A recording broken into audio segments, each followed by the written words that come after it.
O mapeamento de startups de um ecossistema é uma coisa muito relevante de ser feita justamente para dar visibilidade para todos os atores do ecossistema de quem são os empreendedores, de quais são os projetos em desenvolvimento naquele momento. Um mapeamento bem feito não só gera muita oportunidade e negócio para essas startups, como geralmente é utilizado para embasar decisões estratégicas e políticas públicas daquela cidade.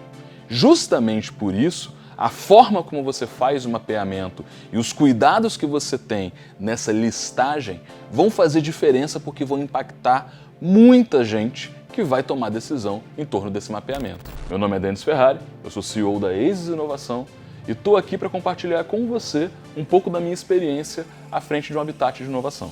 Vamos lá?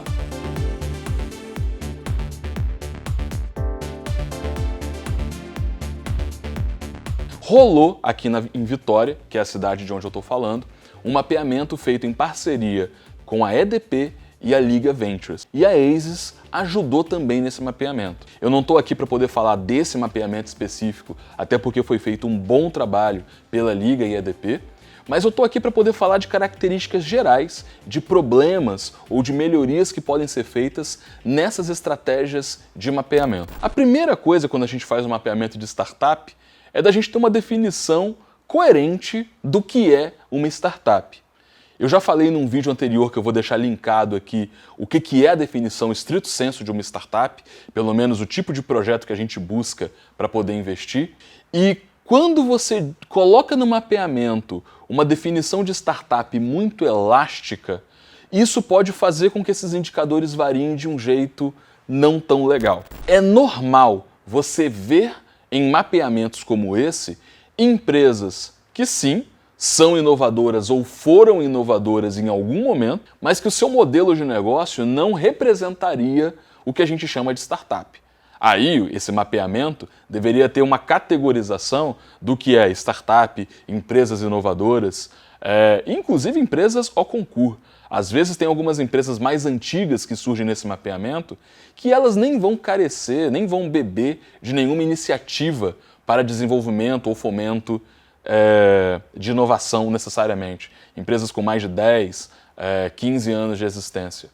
Então, a primeira coisa de se olhar na lupa dentro desses mapeamentos tem a ver com se o que está sendo listado é de fato uma startup. Eu não vou aprofundar aqui, vou deixar o link para vocês poderem ver essa definição, mas considere que é normal surgir nesse mapeamento empresas inovadoras junto com startups. E essas coisas são coisas diferentes. A segunda coisa que a gente tem que considerar no mapeamento é o problema da curadoria, do acompanhamento desse projeto. Por uma questão de escala, esses mapeamentos geralmente são feitos de maneira autodeclaratória. Ou seja, você distribui um formulário na cidade e esse formulário é preenchido por quem tem startup. Isso gera um pouco do primeiro problema, porque a pessoa não embasada do que é uma startup pode achar que tem uma startup não tendo, mas isso gera também alguns outros problemas. E para mim o problema principal tem a ver com as empresas listadas que já não estão mais em desenvolvimento ou em funcionamento. De acordo com o critério que foi colocado no mapeamento, você pode considerar uma startup viva, uma startup que tem site, uma startup que teve alguma ação nos últimos 3, 6 meses relevante para passar nos critérios do mapeamento. Mas isso não faz com que o projeto esteja vivo de fato. E uma das minhas maiores críticas com relação às iniciativas do ecossistema como um todo é dar visibilidade, muitas vezes, para alguém que tem startup na prateleira e não na veia. O que eu estou querendo dizer? A pessoa cria um projeto, mas não trabalha naquele projeto, nem de maneira parcial, nem de maneira full-time, mas diz que tem um projeto para fazer parte da galera, para poder entrar no métier dos empreendedores inovadores. O que tem demais é gente dizendo que tem uma startup, mas não move uma palha para poder fazer com que essa startup vire. Nunca gerou uma nota fiscal, nunca desenvolveu um MVP, nunca botou a marca dele da rua de fato. O mapeamento geralmente não pega isso. Afinal de contas, o mapeamento geralmente é feito por entidades mesmo que seja feito em parceria com entidades locais, mas geralmente é feito de uma maneira um pouco mais digital. Você não conhece a história de cada um desses projetos. Então é normal, no mapeamento de startups, saírem startups que não estão em desenvolvimento, que o empreendedor meio que já desistiu, mas listou no ecossistema porque vai que. E esse é o grande sentimento que a gente tem que ter aqui. Muita gente não mata deliberadamente o projeto, porque matar quer dizer, eu falhei. E a gente não tem tanto uma cultura ainda de assumir o próprio erro. E a outra coisa é que eu não estou tocando o projeto, mas vai que isso gera alguma oportunidade. O grande problema é que a gente bota no mesmo bolo pessoas que estão trabalhando ativamente no projeto e esses empreendedores vai que. E às vezes eles pegam uma oportunidade que por mérito deveria ir para quem está efetivamente ativo, trabalhando no projeto. Pelo menos isso é minha opinião. A forma de solucionar isso não é dizer quem não está trabalhando, porque isso criaria uma cultura de apontar dedos muito equivocada. Mas na minha opinião, o que poderia ser feito para que esse mapeamento fosse um pouco mais objetivo nesse sentido, seria conversar com os habitats de inovação que podem referendar aquela startup. Ou seja, você faz um reforço positivo e você não pune o negativo. Sai o mapeamento, quais são os ecossistemas que estão, quais são os habitats de inovação que estão acompanhando aquele projeto. Quem pode referendar de maneira positiva que aquele projeto está andando? Pode ser habitat de inovação, pode ser cliente, pode ser investidor, mas tem que ter pessoas que apontem que aquele projeto está em desenvolvimento, que é sério.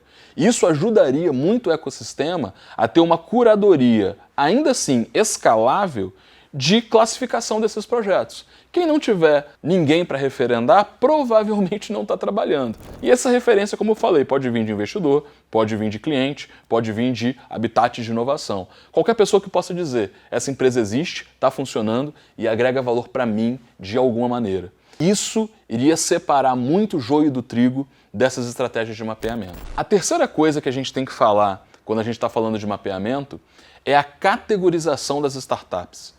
Isso daria um vídeo, um debate só para esse tema. Mas eu vou trazer um exemplo de uma vertical e de uma categorização para vocês entenderem o que eu estou falando. Imagina que você desenvolveu uma tecnologia de gestão de escolas. Você desenvolveu um sistema de gestão que é vendido por assinatura para escolas de ensino fundamental. Esse é o seu modelo de negócio. Você considera isso uma EdTech, uma tecnologia feita para educação, ou você considera isso um SaaS, simplesmente um sistema de gestão, um software como serviço? Para mim, na minha opinião, isso que eu estou falando é um SaaS. Mas na maioria dos mapeamentos, as pessoas usam um mercado-alvo como definição da vertical. E esse tipo de tecnologia acaba sendo EdTech. O que eu considero EdTech? Quando a tecnologia tem a ver com o conteúdo, quando o modelo de negócio tem a ver com o conteúdo. Então, como exemplo, se vocês forem pegar uma startup chamada Enem Game, que é uma startup focada para ajudar adolescentes a passar na prova do Enem, eles fazem uma curadoria de conteúdo para que o aluno fique praticando, respondendo perguntas, para conseguir ter uma nota, para conseguir tirar uma boa nota no Enem. A startup está focada no conteúdo, no cerne do ensino. Ela não é só a tecnologia é adjacente. Então, óbvio, eu estou colocando o meu ponto de vista, eu estou colocando o meu viés nessa análise, colocando uma startup como exemplo do que eu considero uma EdTech. Só que para cada vertical, isso é um debate. E como as verticais são autodeclaradas, a própria pessoa diz se ela é uma EdTech, se ela é uma SaaS, se ela é uma HealthTech, geralmente essas categorizações têm muito desvio. E qual é o problema disso? Geralmente, os gestores da cidade estão olhando para as categorias dos projetos para entender a vocação da cidade. Nesse mapeamento específico que eu estou trazendo como exemplo, lembrando, não estou falando mal do mapeamento, mas estou trazendo ele como exemplo e vou deixar o link dele aqui, a maior parte dos projetos ali teve uma categoria que se saiu maior, que foi a categoria de EdTechs. Então você pode pensar, caramba, a vocação da cidade é para projetos de educação? Não, Isso tem mais a ver com a forma como as pessoas estavam vendo seus projetos naquele momento do que necessariamente uma vocação da cidade. E aí, quando a gente olha de maneira crítica para ajudar o mapeamento a acontecer, a gente evita que gestores tomem decisões estratégicas sem realmente entender como ler esse mapeamento. Esse tema é só o início de uma conversa, eu não estou aqui para poder fechar o jeito certo ou errado de se fazer mapeamento, mas estou deixando os meus 2 centavos de formas que a gente poderia considerar para fazer um mapeamento mais justo. Se a gente pegar as mesmas pessoas que trabalharam na curadoria para dizer o reforço positivo dos projetos do mapeamento e elas pudessem dizer a categoria, talvez a gente teria uma categoria mais assertiva. Porque, gente, essa categorização e essas definições fazem sentido para quem trabalha com inovação. Mas os empreendedores, eles estão preocupados em desenvolver os projetos deles. As falhas que acontecem no mapeamento têm a ver com uma frase que vocês me ouvem muito falando. Só entende de inovação e só quer ser especialista em inovação é a gente. O empreendedor quer desenvolver o projeto dele. E ele está certo, porque ele tem que estar focado em emitir nota fiscal. Mas se a gente quer entender a cidade que nós temos e tomar decisões estratégicas de maneira correta, a gente tem que buscar formas cada vez mais eficientes de realizar esse mapeamento. E eu deixo aqui os meus 2 centavos referentes a como eu imagino que o mapeamento poderia ser mais efetivo. O que você achou desse vídeo? Já rolou um mapeamento na sua cidade? Como que você se categoriza? Deixa nos comentários para mim, dá um like, compartilha esse vídeo e a gente se vê no próximo. Um abraço.